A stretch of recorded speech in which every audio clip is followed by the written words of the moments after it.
Então, meu povo, chegamos aqui no nosso segundo vídeo de movimento circular. Dessa vez a gente vai falar um pouquinho, definir o que é o movimento circular uniforme, o que é período e frequência, tá? Que são elementos importantes aí que vão aparecer nos problemas de movimento circular e a gente realmente precisa ter um entendimento maior, ter uma clareza do que eles significam. No primeiro vídeo a gente apresentou os fundamentos, mostrei para vocês que da mesma maneira como eu posso tirar as medidas em metros, posso calcular a velocidade, se eu tiver o tempo de um deslocamento, eu posso fazer algo semelhante com os ângulos. A pessoa está fazendo um deslocamento, fazendo um movimento circular. Eu posso tanto olhar quantos metros ela andou na bola, como o grau de abertura dela, o ângulo que ela fez durante esse movimento. E aí você tem um deslocamento angular, daí se você tiver o tempo você pode calcular a velocidade angular e por aí vai. Mostramos como relacionar as grandezas lineares e angulares e agora a gente vai trazer um pouquinho mais de detalhes para a gente deixar um pouquinho mais completo esse nosso estudo de movimento circular. Então veja, a primeira coisa que eu vou trazer aqui para vocês é a ideia de movimento circular uniforme. Deixa eu mudar aqui a tela, pronto. Então veja só, no movimento retilíneo uniforme, a gente tem essa fórmula, né? V igual a ΔS sobre ΔT. No primeiro vídeo, eu disse para vocês que essa seria a forma equivalente no movimento circular. Você vai ver o deslocamento angular sobre o tempo. Olha para essa figura aqui de baixo. Ó. Do mesmo jeito como você calcula o ΔS, você pode calcular o ângulo, se o cara está fazendo um movimento circular. E aí você tem esse deslocamento angular também. Vamos fazer uma simetria, fazer uma coisa parecida aqui. Ó. Do mesmo jeito como a gente tem essa fórmula do sorvete, o SS0 mais V vezes T, que é a equação do movimento retilíneo uniforme, né, a equação horária da posição, a gente também tem como medir uma equação horária da posição para o movimento circular. Mesmo raciocínio, você vai botar o mesmo jeito que a gente desenvolveu essa primeira aqui para chegar nessa de baixo, você desenvolve essa do movimento circular para chegar nessa aqui. É o mesmo raciocínio. Você faz θ menos θ0, t menos t0, o tempo inicial você cancela, do jeito que a gente fez na videoaula de MRU. E a gente chega nessa formulazinha aqui de baixo. Você vê que ela é muito parecida com o SS0 mais V vezes T. Né? A gente só troca o S pelo θ, porque aí não é mais a posição linear, digamos assim, a posição angular, e você tira a velocidade linear para botar a velocidade angular. Mas basicamente é a mesma ideia, é o mesmo raciocínio. Então, da mesma forma como a gente define movimentos, consegue definir o MRU usando essa fórmula que a gente chama de fórmula do sorvete, né, equação horária da posição, você também pode fazer algo semelhante usando os ângulos e a velocidade angular. Eu quero só fazer uma ressalva aqui, que é a seguinte. Pessoal, quando a gente fala de movimento circular uniforme, a gente está falando de um movimento que tem velocidade constante, né? Mas olha a ressalva que eu vou fazer. É só o módulo da velocidade que é constante, movimento circular uniforme. Quando você tem um movimento retilíneo uniforme, a velocidade é constante em todos os aspectos, porque até a direção e sentido são os mesmos. No caso do movimento circular, não. Apesar desse movimento manter o mesmo módulo de velocidade, o mesmo valor da velocidade, o vetor velocidade muda. Não se esquece que velocidade é uma grandeza vetorial. Então, para eu dizer que ela é constante, dizer que ela é completamente constante, não basta apenas o módulo ser constante. Ela tem que ter direção e sentido constantes. No movimento circular isso não acontece. Ainda que você mantenha o módulo constante, a velocidade tem que estar toda hora variando para você fazer o giro. Então isso faz com que a velocidade não seja completamente constante, digamos assim. Ela é constante apenas no seu módulo. Se a gente falar na velocidade como um todo, vetorialmente falando, ela não é constante. Qualquer curva não tem como ela ser constante. Porque a gente vai ter pelo menos uma mudança na direção. Mesmo só essa mudança na direção já é suficiente para que não seja constante na sua totalidade. Mas se eu olhar apenas para o módulo, apenas para o valor numérico, ok, a gente pode dizer sim que ela é uniforme. Então, quando eu falar de movimento circular uniforme, você já associa logo isso. O que é constante? Só o módulo da velocidade. A velocidade como um todo eu já não posso falar, porque está tendo mudança de direção aí, ela está toda hora rodando aí, né? Está toda hora mudando sua direção. Vamos aqui para mais alguns detalhes. Aí, além de falar de movimento circular, eu quero falar para vocês um pouquinho sobre período e frequência. Deixa eu sair que eu estou no meio da anotação, né? Então deixa eu sumir aqui do quadro. Pronto, gente. Então o que você está vendo aí?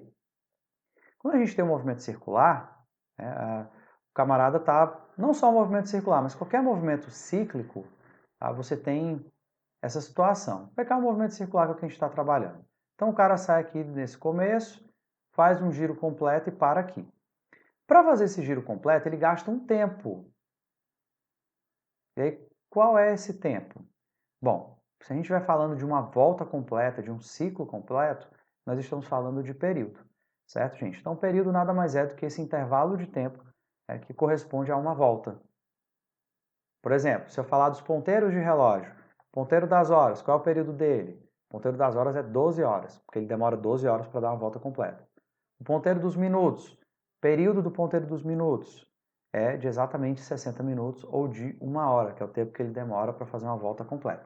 Então, o período nada mais é do que isso, gente. O período é o tempo. É o tempo para você completar uma volta. E como é que a gente pode calcular? A gente pode calcular dessa maneira. Se você tiver várias voltas, né, tiver o tempo, eu estou analisando um movimento aqui, um giro, em 10 segundos ele fez 5 voltas, né? Então, se você tiver um número maior, para descobrir o período, basta você pegar o tempo e dividir pelo número de voltas que aquele movimento que você está analisando faz nesse tempo. E aí você vai ter o tempo de uma volta apenas, né?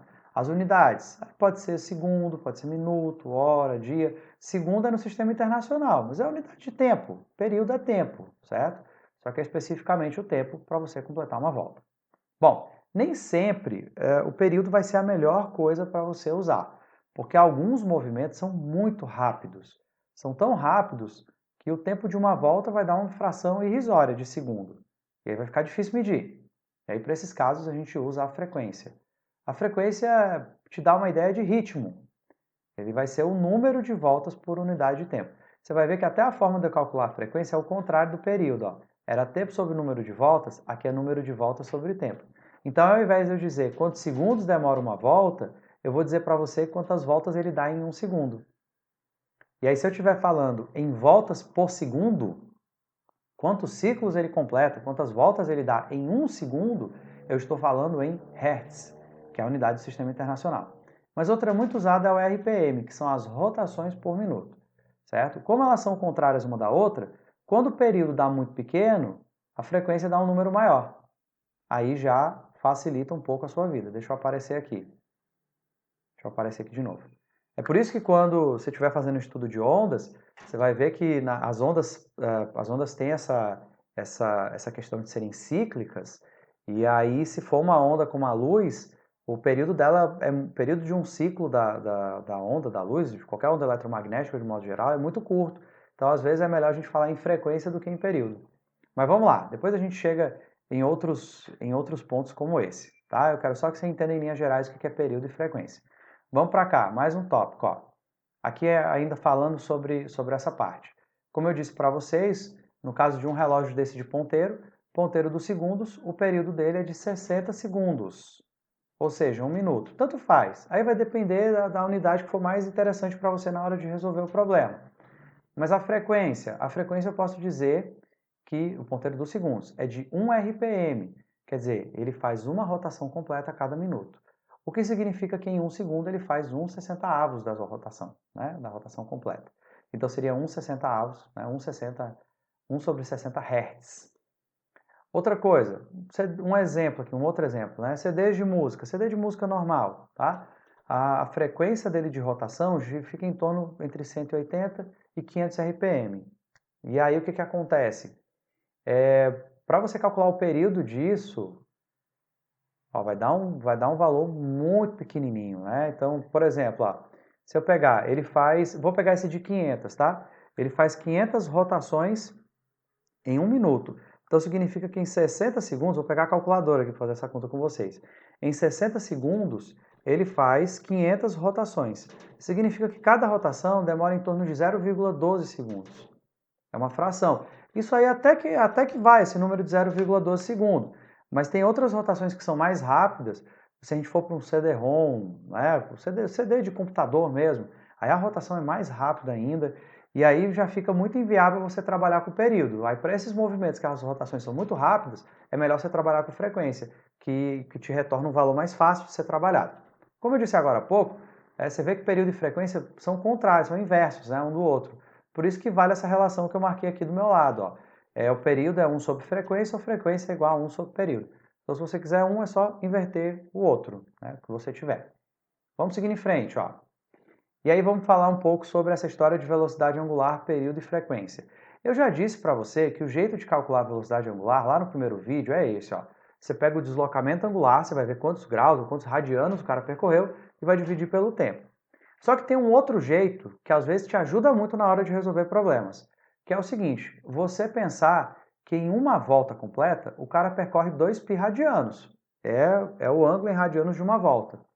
E o tempo para ele fazer esses 2π radianos é o que a gente chama de período, é o tempo de uma volta completa.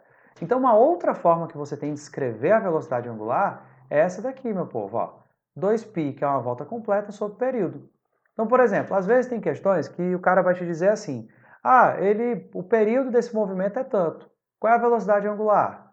Eu disse, vixe, mas eu não sei nem qual foi o deslocamento angular, só tem um período.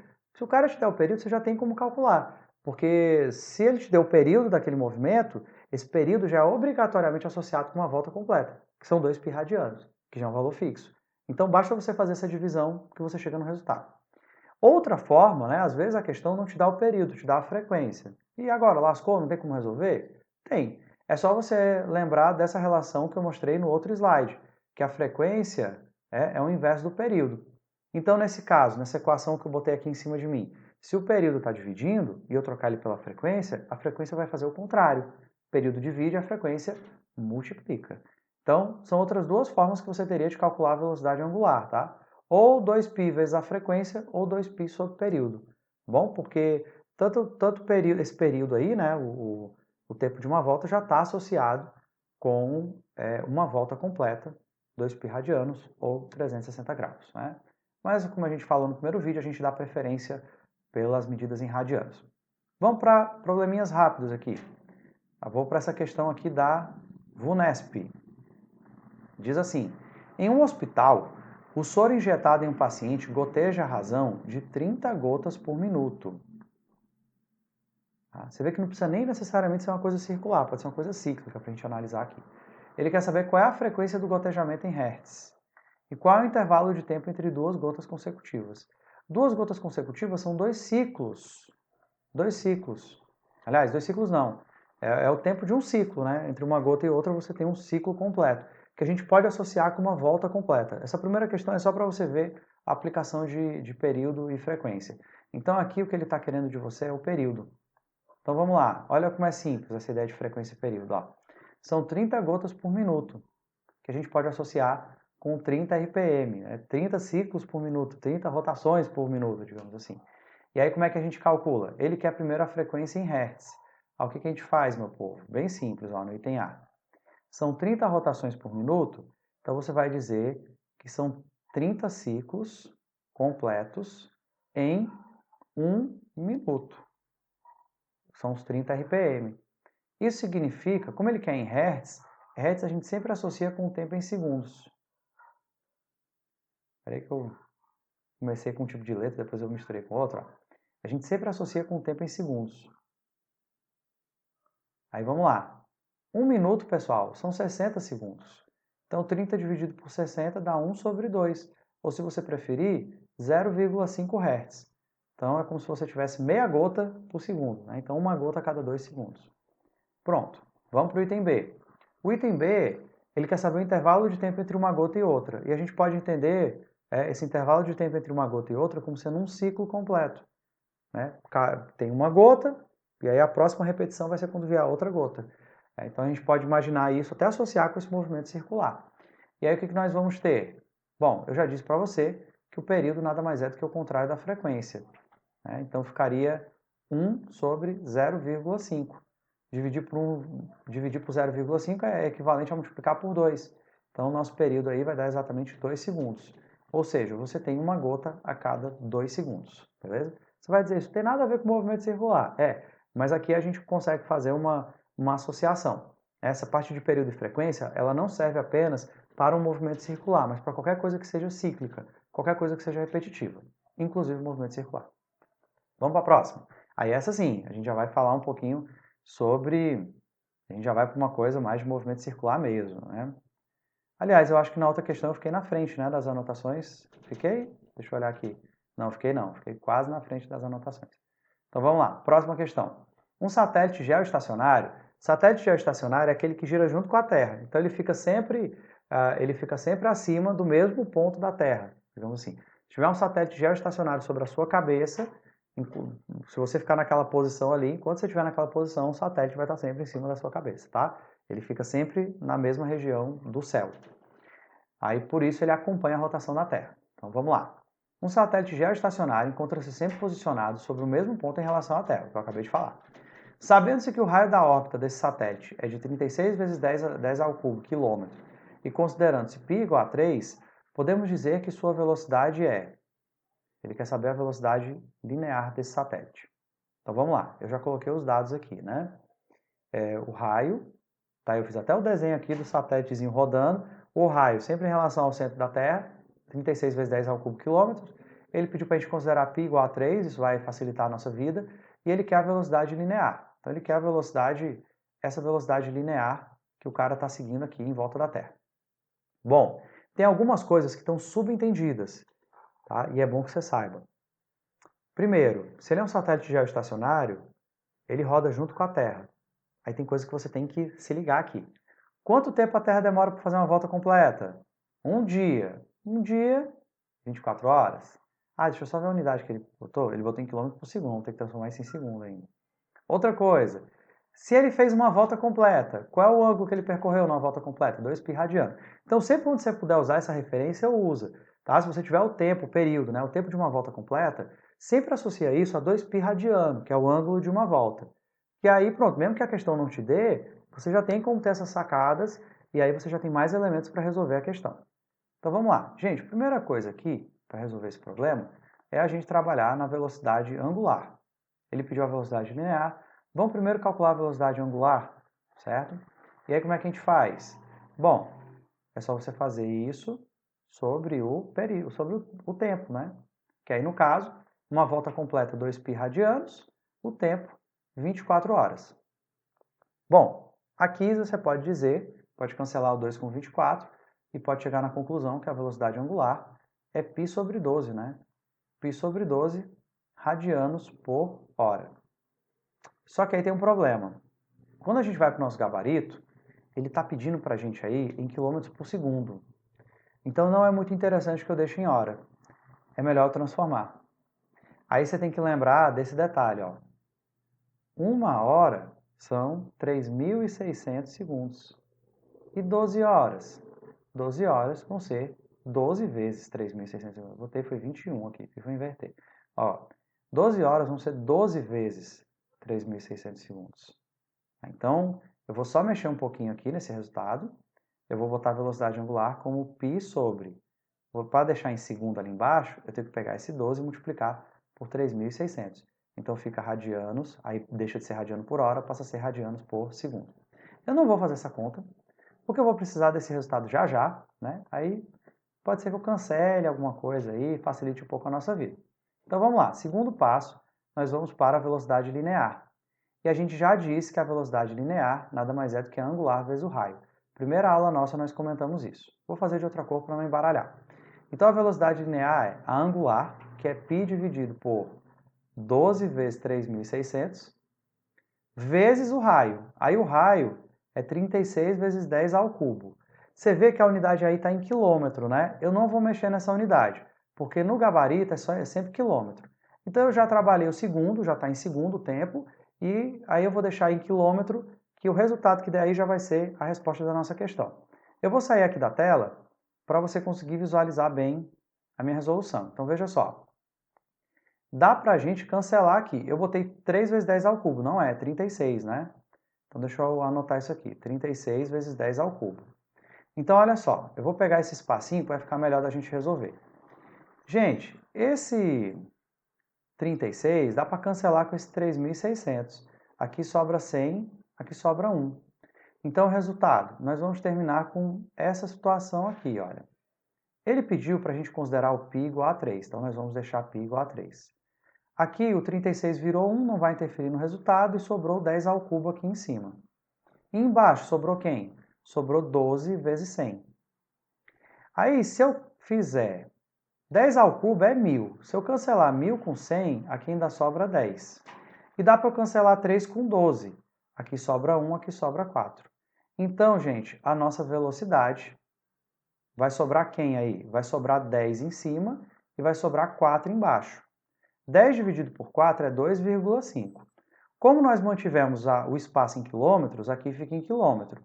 E como nós transformamos o tempo para segundo, fica por segundo. Então, o nosso gabarito é esse, gente, ó, 2,5 quilômetros por segundo. 2,5 quilômetros por segundo é o item C de casa. Beleza? Deixa eu aparecer aqui de novo. Apareci. Vamos para mais uma aqui, para a gente finalizar a aula. Então, olha só. Um menino passeia em um carrossel de raio R. Sua mãe, do lado de fora do carrossel, observa o garoto passar por ela a cada 20 segundos. Determine a velocidade angular do carrossel em radiano por segundo. Gente, isso aqui é muito fácil, ó, muito simples. Ele diz aqui, ó, diz que o raio do carrossel é R e que o garoto passa pela mãe a cada 20 segundos. Gente, o menino está aqui rodando, ó. Aí, oi mãe! Aí dá a volta. Oi mãe! Né? A cada 20 segundos o menino passa para encher o saco da mãe.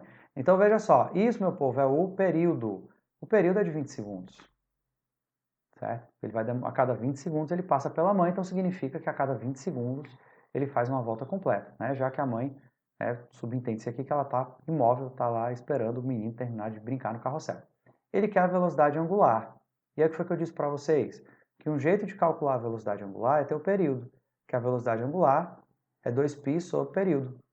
O período é o tempo de uma volta é 2π.